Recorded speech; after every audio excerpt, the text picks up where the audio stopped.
Olá para você que acompanha Notícias Agrícolas, eu sou Virgínia Alves, nós estamos de volta, nosso destaque agora é mercado de café. Na última semana, os contratos para o café arábica avançaram bastante lá na Bolsa de Nova York. A gente continua com aquele cenário de mercado acompanhando a oferta global, acompanhando as variantes da Covid-19, aguarda também pelo relatório do Secafé e chove bastante aqui no Brasil há pelo menos 4 dias em Minas Gerais. E tudo isso numa segunda-feira que o mercado tem aí um dia de ajuste nos preços, né? Mas para a gente entender o que isso significa na prática, como é que a gente pode esperar que esse mercado se movimente nessa semana, nós convidamos aqui agora, então, Haroldo Bonfá. O Haroldo, ele fala em nome da Faros Consultoria. Haroldo, seja bem-vindo mais uma vez, meu amigo. Um prazer estar com você, um bom ano para todos. Vai ser um ano bem difícil, com bastante coisa para ser feita. Vamos por partes, então. O mercado avançou bastante na última semana lá em Nova York, mas hoje um pouco mais tímido, recuando um pouquinho. O que a gente justifica essa queda aí nesse momento de um pouco mais de 400 pontos lá na Bolsa em Nova York, Haroldo? Então, Virgínia, o que está acontecendo? O mercado está testando novos patamares, né? Ele saiu de 2,20, foi para 2,25, rompeu 2,30, rompeu 2,35, na sexta-feira rompeu 2,40, fechou abaixo de 2,40, mas rompeu, e agora ele está dando uma reajustada, mas com certeza ele está fazendo aí, no nosso ponto de vista, um canal de alta importante. E ele pode se consolidar isso para o futuro próximo, que deve deixar a gente aí bem atento para as próximas posições. E, Haroldo, a gente continua, então, com aquele cenário de fundamentos sólidos para os preços de café. Tudo isso, é claro, é reflexo não só dos problemas do Brasil, né, Haroldo? É sempre bom a gente pontuar isso. As outras origens produtoras também encontrou algum tipo de dificuldade, sobretudo as climáticas, né, que vem tirando o sono do produtor. É isso mesmo? O cenário continua sendo de preço firme e a gente tem espaço para continuar avançando? Pois é, em cima de tudo isso que você falou que faz todo sentido, temos ainda problemas logísticos não resolvidos, nós estamos a Omicron aí que está dando um baile danado, não só nos Estados Unidos como na Europa, em termos de infectados, né? Ainda bem que ele não é com uma maligno tão forte quanto os seus predecessores, né? Delta e outros, mas de qualquer forma está assustando bastante.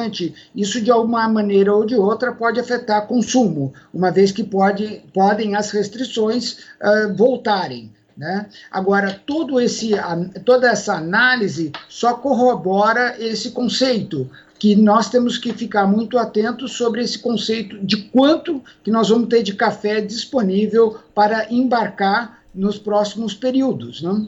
E, Haroldo, falando em exportação, a gente conversava um pouquinho antes de entrar ao vivo, você trouxe que o mercado aguarda pelos dados do Secafé, e a gente fez recentemente aqui no Notícias Agrícolas, inclusive com suporte da Faros, aquela análise para a questão logística e falando muito sobre a questão dos Estados Unidos, né?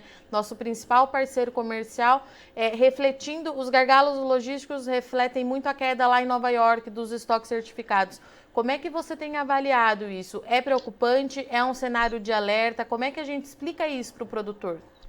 Então, é super importante, por exemplo, esse número da Secafé, ele é esperado no fechamento de dezembro, né, e também vai ser no fechamento do nosso ano civil, bem menor do que o equivalente ao ano passado. Nós estamos falando aí de 21 em relação a 20. No entanto, ele deve ser um número acima de 3 milhões de sacas, e com isso, sendo num ano já esperado de baixos embarques, pelo problema logístico, pelo problema de disponibilidade de oferta, enfim, esse número é muito, muito importante para a definição dos próximos meses, né? Como que nós vamos ter de café para atender a demanda permanente lá fora, principalmente Europa e Estados Unidos. Nós temos aí um inverno, né? Eles estão lá em pleno inverno, quer dizer, todo esse café é muito bem-vindo agora para esse consumo. Nós temos ainda que levar em consideração que esses números eles estão sendo trabalhados, né? Você me passou há pouco essa informação que só sairá dia 17, né? O mercado vai ficar bem atento e especulando bastante até a próxima segunda-feira. E Haroldo, diante de tudo isso, a gente fala muito nas condições aqui do Brasil, mas como é que estão os nossos concorrentes, né? Sei que vocês costumam acompanhar bastante a produção. É também um cenário de preocupação quando a gente fala em oferta. As condições climáticas melhoraram um pouco para alguma origem produtora. Qual a análise que você tem feito nesses últimos meses? Pois é, por exemplo, vamos falar assim do nosso parceiro próximo, Colômbia, né? Nós estamos acompanhando que lá, por exemplo, houve também deslizamento de terra, houve também problemas de logísticas, né? Onde essa terra interrompeu algumas rodovias importantes e com isso vai afetar de uma maneira ou de outra os seus embarques, né? Nós temos também aí problema no Vietnã. O Vietnã também teve bastante chuva, atrasou um pouco a colheita deles por causa disso, e com isso a oferta, de novo, ela é prejudicada com todas essas limitações. Nada absurdo, nada que não seja diferente, mas você tirando um pouquinho aqui, tirando um pouquinho ali, de qualquer forma, vai num ano que o Brasil já estava previsto ofertar bem menos. Essas somas negativas prejudicam em muito a oferta total de café e isso vai com certeza afetar preço. Haroldo, e tem chovido bastante nas áreas de produção aqui no Brasil nos últimos dias. A gente esperou tanto por essa chuva, né? Falamos tanto dessa necessidade, veio com força, trouxe alguns problemas, ainda nos parecem ser mais pontuais do que aquela coisa abrangente. Mas, enfim, fato é que tem algumas regiões de Minas Gerais que já tem aí 400 milímetros de chuva acumulado nos últimos 4 dias. É muita chuva. O estado, que é o maior estado produtor do país, continua em estado de alerta. Como é que você vê essas chuvas e, principalmente, a questão para os produtores ali da Zona da Mata que sentiram aí os maiores impactos nesses últimos 2 dias? Não há dúvida, toda a perda é sentida. Você tem aí problemas logísticos, né? Quedas de barreira no Espírito Santo e nessa parte de Minas Gerais é conhecido esses problemas de queda de barreira por causa disso.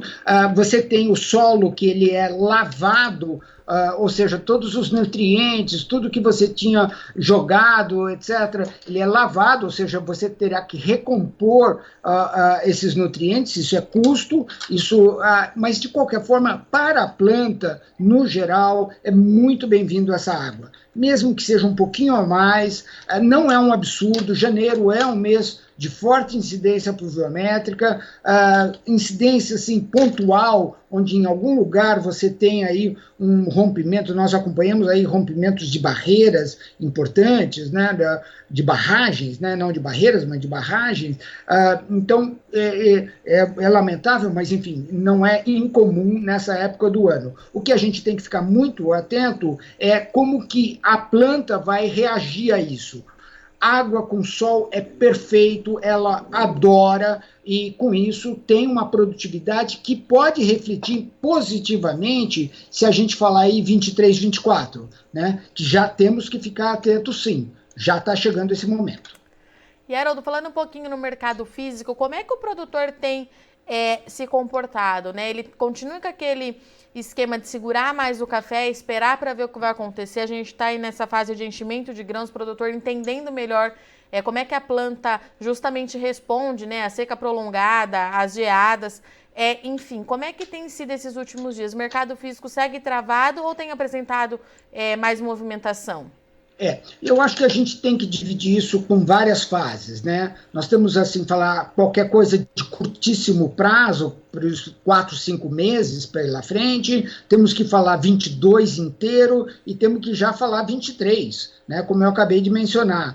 E você também tem outros componentes, né? Por exemplo, assim, hoje, agora há pouco, o real estava desvalorizando em quase 1%, né? Então você vai ter oportunidades com uma Bolsa de Nova York mais alta, um real desvalorizado, às vezes você tem combinações importantes, que com isso você pode fechar aí algum número razoável. Tome muito cuidado, faça bastante conta, se proteja e tenha essa visão estratégica. Quer dizer, não precisa fazer tudo. Hoje o café ele vale muito mais se você tiver com ele armazenado e seguro, né, do que se você tiver com ele vendido. E, obviamente, cumpra seus embarques, cumpra seus compromissos. Né? Isso é super importante. E, Haroldo, diante de tudo isso, a gente consegue tentar traçar uma linha do que deve acontecer nessa semana? O mercado tem se apresentado aí numa montanha-russa constante, apesar dos fundamentos sólidos, né? A volatilidade do mercado do café, que já é tradicional do nosso negócio, ela está ainda mais intensa nos últimos meses. O que você me diz? Dá para tentar entender o que vai acontecer? Eu estaria mais nesse conceito de canal de alta, né? Ou seja, devemos ter aí números mais satisfatórios futuros, né? E você também tem aí os compromissos, né? Quer dizer, como que esse embarque que vai ocorrer, o número, né, vai ocorrer, como que isso vai afetar os nossos compromissos. E, com isso, amenizar ou não o mercado. Muito cuidado, muita cautela, faça bastante conta, isso é importante. Haroldo, muito obrigada pela sua disponibilidade nesse início de semana. Sabe que Portas Abertas, Notícias Agrícolas, é um grande parceiro nosso. Fica convite aberto para voltar mais vezes. Até a próxima, meu caro. Olha, muito obrigado mais uma vez, desejo aí um 2022 excelente para todos nós, como eu já disse, com muito trabalho e vamos ter cuidado, acho que assim, o ano está apenas começando e tem para todo mundo. Um grande abraço, estamos aqui sempre às ordens, Virginia, tá? Um abraço. Portanto, essa foi a nossa análise de mercado com Haroldo Bonfá, fala em nome da Faros Consultoria, que trouxe para a gente aí que o mercado de café vai seguir apresentando essa tendência de alta, né? A gente tem ainda muitas perguntas a serem respondidas nesse começo de 2022, principalmente a gente está numa fase muito importante no desenvolvimento da safra aqui no Brasil, então a gente precisa continuar aguardando para ver o que vai acontecer em termos de tamanho de produção, mas ele trouxe para a gente que o mercado aguarda por algumas informações, né? Entre elas o relatório do Secafé, Conselho de Exportadores de Café do Brasil, que deve sair nos próximos dias com os dados referentes a dezembro, e a gente vai entender melhor como é que fechou esse ano o setor exportador do Brasil, um ano de bastante impasse, bastante problema logístico, teve redução, tanto pela essa questão de falta de navio, de container, mas também por conta da bienalidade baixa. O ano de 2021 era um ano que já era esperado mesmo ter um recuo, quando a gente compara com 2020, né, que foi um ano muito forte em termos de produção, de qualidade de café e de exportação. Então o mercado espera sim por esses números para a gente entender qual que é a disponibilidade de café que a gente tem, não só aqui no Brasil, mas principalmente dos nossos principais compradores, entre eles os Estados Unidos. Bom, paralelo a tudo isso, chove bastante aqui no Brasil, voltou a chover nas áreas cafeeiras. Ontem, domingo, dia 9 de janeiro de 2022, alguns produtores na zona da Mata Mineira registraram deslizamento nas áreas de lavoura, áreas de montanha. Ainda não se sabe o tamanho desse impacto na produção. Ela pode ter sido, aparentemente, foram casos pontuais, não atingiu toda a área, mas traz sim preocupação, porque essa safra já começou lá atrás com muitas dúvidas, muitos desafios, então a gente precisa continuar acompanhando. O INMET mantém estado de alerta para chuva em Minas Gerais, válido pelo menos até quarta-feira, então vai continuar chovendo bastante e todo o setor segue voltado aí para ver como é que essa chuva que é tão esperada e necessária deve acontecer lá em Minas Gerais. Bom, eu agradeço muito sua audiência e companhia, mas não sai daí que a nossa programação continue, já a gente está de volta. Participe das nossas mídias sociais, no Facebook, Notícias Agrícolas, no Instagram, @Notícias Agrícolas e em nosso Twitter, @Noteagri. E para assistir todos os vídeos, se inscreva no YouTube, na Twitch, no Notícias Agrícolas Oficial.